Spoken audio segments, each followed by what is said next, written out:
Slam Dunk tome 10. 10e tome de Slam Dunk où on reprend cette fois, à la fin de ce dernier tome, on avait commencé le match contre Kanan, ou Kainan, je sais plus, un des autres collèges.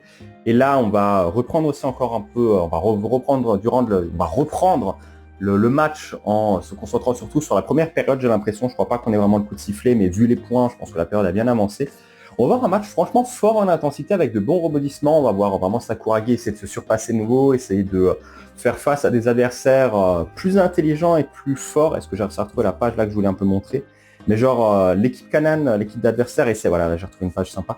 L'équipe adversaire fait rentrer un joueur un peu particulier. On voit ici il est complètement petit, il est bigleux, il a pas l'air très très fort, mais justement ça fait partie d'une stratégie qui arrive à déconcentrer un peu Sakuragi.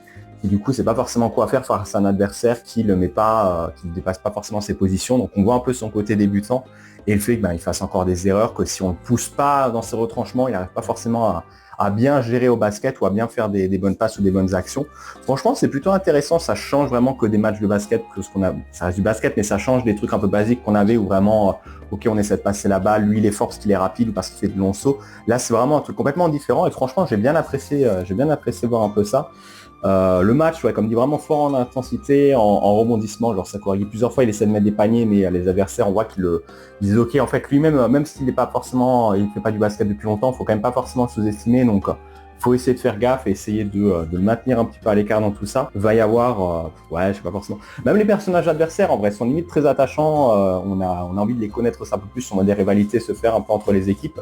C'est vraiment l'esprit, c'est l'esprit de sport et je pense que c'est peut-être un peu l'essence de Slam Dunk, ce que je ressens en tout cas pour le moment. C'est vraiment, on est autant attaché aux adversaires qu'aux amis et t'as l'impression que limite, genre là, ça fait, on le voit juste pendant ce tome, on les a vus à la fin du précédent tome.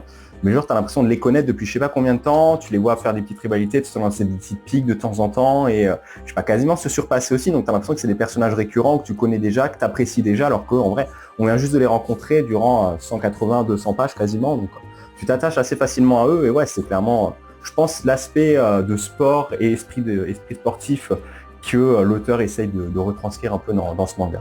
Mais ouais, très très cool, hâte de voir la suite. Et toi, t'en penses quoi?